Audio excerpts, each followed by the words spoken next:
Big up still. Good evening. How you doing? Deji, Ash, Marlon, you alright, boys and girls? Yeah. It's only been, what, 21 hours since I last spoke to you? Got 21 hours to go. I got 21 hours to go. You, Jake, steady us in the building. Oh, man. Listen. I'm not upset. I'm not angry. I'm not happy. I'm just flatline, you know. Beep. Yeah. I said it for a couple of weeks, guys, man. You know, when we beat Arsenal, everyone got hyped up, and I said, guys, just chill. Don't get excited. It's a long way to go, but you can't get angry or upset either because there's a long way to go. You know, I never had us down to beat PSG. I thought we were going to get slapped 4-0. The fact we were in the game was just, hey, we're in the game. But, you know, to be 2-0 up with 5 minutes to go, though, man. Sucker punch, innit? Listen. Let me ask you a question before I say what I'm going to say. If it was Wenger, Ancelotti, Klopp, Pep, Sir Alex, 2-0 up, 5 minutes to go, do you think they're losing that? Nah. But Pep did it with Real Madrid, didn't it? He allowed Real Madrid to come back. they have better players and a better squad. And that's the only problem that you can't really compare the two. 2-0 up. The squad's mad. 2-0 up. 2-0 up. The squad's mad. 5 minutes to go. But if you gave them our squad and not the squads they had, Say Ferguson with our squad, where Ferguson, Wenger with our squad. Wenger. Can I throw the question back at you? But can I frame it differently? Do you think under those managers we would be 2-0 up against PSG? Klopp, maybe. Well, the way PSG played for the first 60 minutes, yes, because PSG were half asleep for 60 minutes. They were, as much as our tactics were the right tactics, because on the Spurs 5 on Monday, I said to Sean, I asked Sava, I said, would you go to a back three and push the full backs up? Just to ask some questions of PSG's defence and test them a bit, because when Chelsea asked questions of that back four, there were problems. So, is it worth us doing it? And they said, No, Frank ain't going to go to a back three, or. But then they also did say, if we were to change it, it would ask a few more questions. So on that side of things, Frank, in my opinion, got the tactics right, absolutely, and PSG were half asleep and we exploited it. The thing is, though, and this is the reason I was asking. It's not to dig out Frank. I've said the guy needs time, right? I'm not digging him out, but the one concern I've had about Frank the day we hired him, and it's why I flipped to say keep Ange. Really? Yeah, he did. Wow. Go on. There's a rumor going around. I don't know if you've seen it or heard it, but apparently, to be a winner, you're born with it, man. You're born with it, and to do it under Levy and Enoch is something different.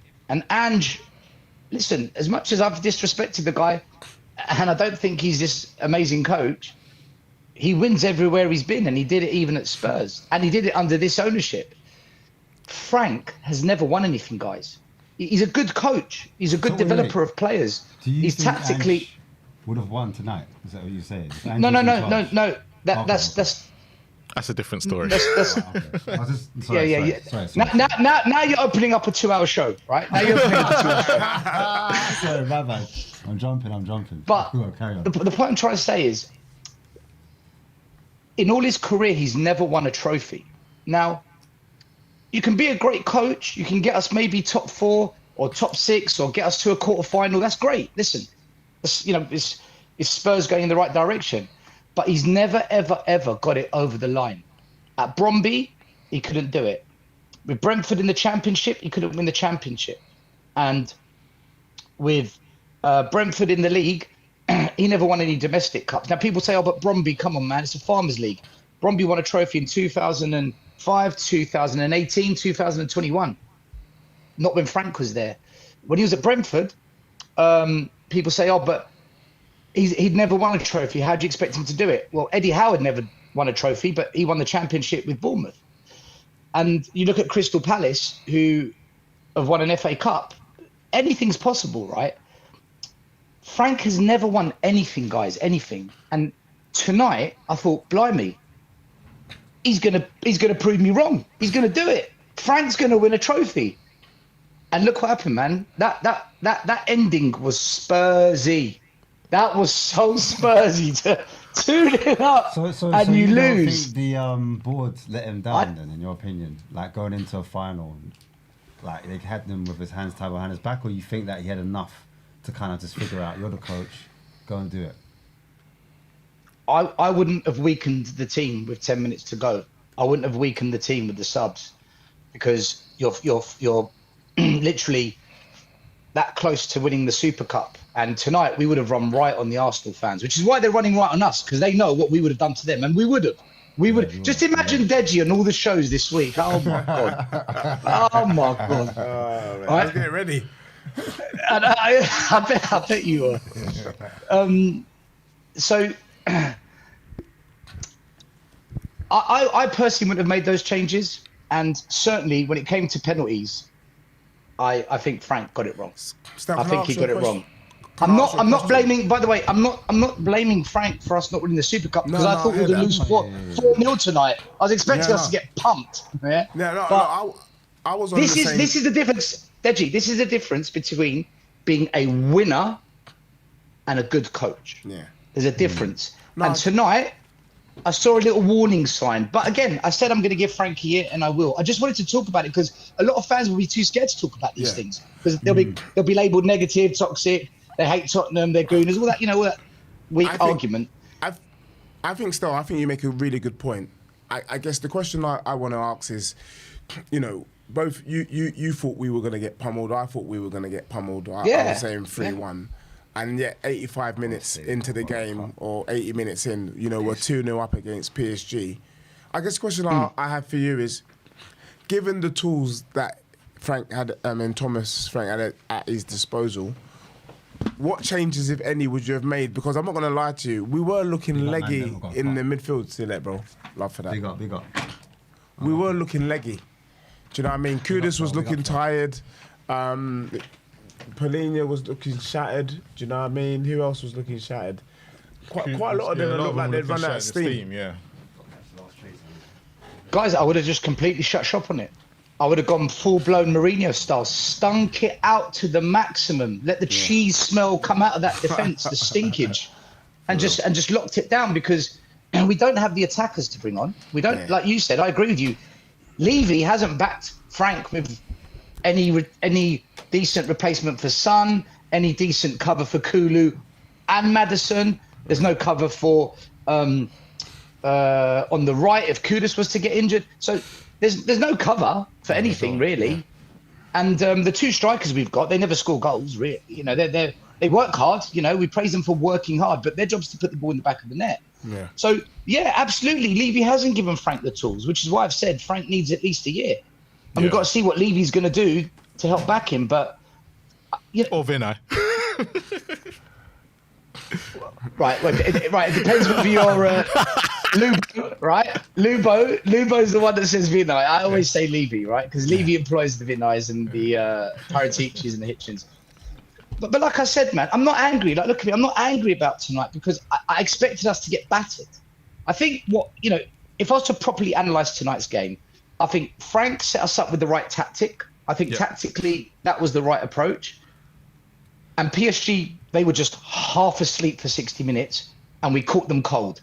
Yep. It's not my problem. That's PSG's problem. Yeah. If you're not ready to play, that's on you. We were ready to play. We played. But you saw as soon as PSG woke up, mate, we were pinned in. They were all over us. And I think that's when we should have just shut it right down. Yeah. And we either bringing on a couple of attacking players. For me, that was the wrong call.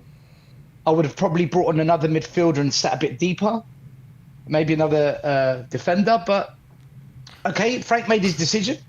It didn't work out in the end. But penalties, guys, look, man. it has to be said. This Matthias Tell's an absolute waste of money, man. He's an absolute waste of.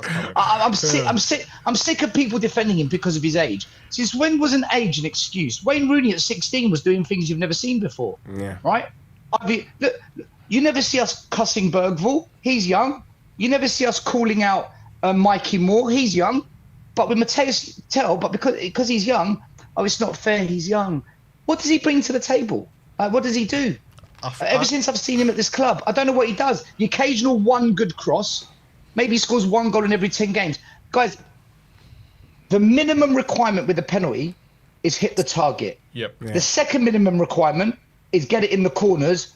The third one is score. Right? In that order, they're your minimum requirements. He hit the ball so wide it landed in AC Milan Stadium. It's unacceptable. 35 million. We paid 35 million for that. Yeah. You know, Van der Ven, he didn't score, but at least he hit the target. Yeah. Yeah. At least he tested the goalie, right? You're not going to score every penalty, but I'm very frustrated that we've spent that much money on Tell, because that could have been part of the package to get Eze. Yeah. So instead of us saying we need 80 million to get Eze, we can say no.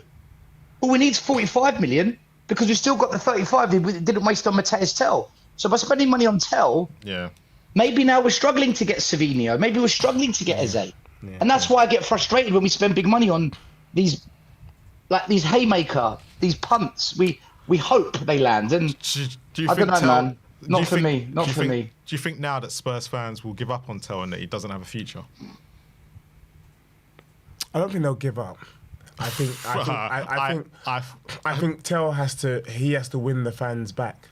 How? Because I think what was damning about tonight was that everybody knew as he stepped up that he was going to miss. And this is the problem. He came on, and everyone said from that moment was deflated. I think everyone in the chat said it. Everyone else, you said it. So his Tottenham career is hanging by a thread. And then he goes to take the penalty, and as Stel says, he doesn't even hit the target. Yeah, sure. Spurs fans are not going to forgive that. There's been worse play. Like for you, Stel, this is like who's had a better time in the Spurs shirt from one of the questions that came earlier, Werner or Tell, so far in the 6 months that they've both had. If you look at the stats, okay, goals, assists, successful dribbles, successful crosses. If you average out games played, it's Werner. And that's a tough thing for me to admit because I know. I hated Werner. I absolutely despised him. Look, nothing would please me more than for Matthias Tell to throw egg on my face, just like Ange threw egg on my face. I'm here for it. Bring it. I just don't see it. Like with Odegaard, I see potential. I actually see it. Everyone sees it. You know, with those three young lads that came on in Europe when we won 3-0 last year. Adeji, Mikey Moore, and who's the other one? There's one more. Scarlett. Yeah.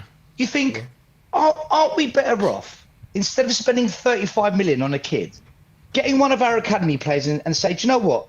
You're going to be given all the minutes we were going to give to Matthias Tell, and we're going to develop you, because you really have shown us something in the academy, and we're going to put faith in you, instead of saying, here's 35 million buying, we're going to put faith in Matthias Tell. Yeah. Surely every Spurs fan, if those were the two options, you'd say, do you know what? Yeah, go on then. If they're the two options, put that money towards Eze, or put that money... By the way, this isn't Frank's fault. I don't blame Frank that Matthias Tell's at this club.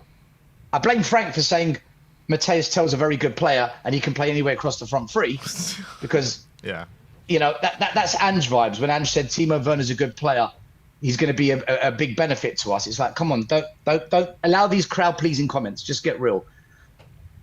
But it's the club that signed Tell, isn't it? They're the ones that this deal got put in place. So Frank's stuck with him now, and Frank's got to turn him into a good player. Yeah. I don't know if it's possible at the level we want to be at. So, but look, boys,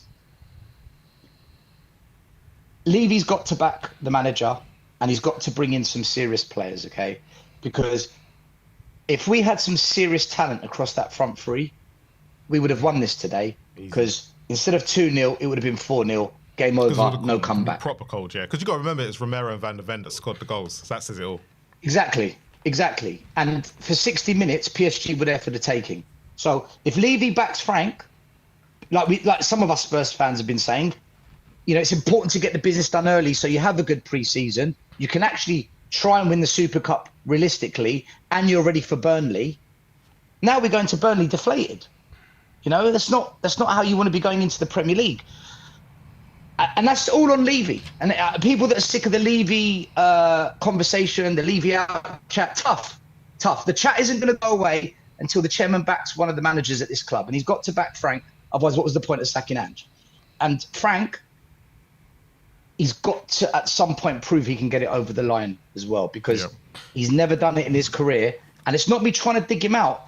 This was my only concern with him, is that... It's got Poch vibes to it, isn't it? Yeah.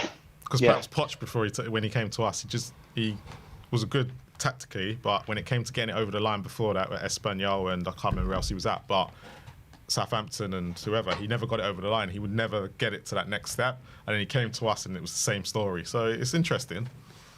Let me ask you one question, then I'll go, because I know there's loads of people waiting to come and I'm not here to hog the show. But lies. all right. Don't worry about them. We go. We keep going. What do you think Frank has been brought in for? Is he here just to stabilise and make us a top 6 club again? Is he here to get us into the top 4 and be a regular Champions League team? Is he here to win a trophy? What? Because for me, I don't know what his remit is from the board. I don't know what they're going to be measuring him by at the end of this season and next season. What have they said to Frank? This is why you're here. This is what we want, and this is how you be judged. I don't know where we're at with that yet. What do you think about it? Yeah, so I think for this season, the board would be quite happy with top 6, top 8, simply because our Premier League finish last season was so woeful that anything above 17th is probably a good job. And then I would be saying that by next season they're expecting, or they're hoping for, a domestic trophy, FA Cup, Carabao Cup, of that ilk. I don't think they're even expecting a trophy from Thomas Frank this season. And I think, look, when we brought in Pochettino, nobody was expecting us to challenge for the Prem. Nobody. I think that we just needed an improvement. I think they're secretly hoping that maybe Thomas Frank can enable us to be a top 4 team. I doubt Thomas Frank is someone that they're looking to win us the Prem. That wouldn't make sense to me. I think he just needs to build a solid foundation, maybe improve the young players that we have in the likes of Archie Gray, Bergvall, Papsar, get them to a certain level, and then they bring in a Luis Enrique, they bring in someone of that ilk to get it over the line. So for me, they're showing it already where they expect, because a lot of people said with our squad last season we'd finish in the top 10 with a couple more signings probably in Europe. So I agree with top 8, but I think what they're also expecting is a good cup run, unless we get one of the top 6 away in both competitions, because obviously Ange got to a semi last year and then he got to the 4th round, but it was the 3-day turnaround against Villa. And I expect Frank to get out of the Champions League group. But I don't think the club is setting him up to win anything, because if that was their remit, they would have, tonight, he would have had the players already signed, sealed and delivered. Forget Gibbs White for a second and forget Eze, because they thought they were going to get Gibbs White. But Savinho doesn't just come out of thin air. Paulinho, okay, they got him in, but for me, most of these signings should have happened already. And that's the bit where I go, you're setting him up just to finish in the top 8. To get back into Europe again, get us just in, consolidate us into that place again. But for me, you got to get out jail free card in Champions League. This is your chance. This is where you have to take that massive risk and go, I want to go back into the top 4. We've got Champions League football as a carrot. We should be trying to sign the players to take us back into that top 4 now, instead of waiting in 2-3 years' time when it's not even guaranteed. Yeah, that's fair. Yeah, I don't disagree with you guys. I don't think he's here for silverware. I think he's here for It's just top 4. get us but not next season, this season after. But it might be a little too late by then because the way the other side's carrying on. Because what he said about Pochettino, no one expected it. It's just that the big clubs had a big fall off in the Pochettino era. Football's changed since then, and it looks like the top sides are not falling off. Chelsea and Man United fell off, but look how quickly they came back up. Yeah. Oh yeah, listen, they're acting like big clubs. They're all acting like big clubs. We're the only big club not acting like a big club. Look, I'll go. Just 3 things before I go. I can see some brothers in the background, Brian Daigle and TJ. Can't wait to hear what you guys say. So big up. Don't be angry with Frank. Don't be disappointed. Don't be excited about this season. You just got to let this one play out, man. And wherever it ends, it ends. I have no expectation for this season. I take each week as it comes. And the last thing is, to all you Arsenal fans that have tuned in to laugh at all our Spurs fans tonight, I've been telling you for 2 years, and you haven't liked it. You've hated it. It's bothered you. I rattle you. It's too easy because it's the truth. Romero is better than Saliba. He turned up again, scored as captain of the club. Yeah. Romero is better than Saliba. I'm sorry. I'm not going to hear it from any Arsenal fan. And on that night, playing like that. Sayonara. Cheers, Stel. Thank you, Stel.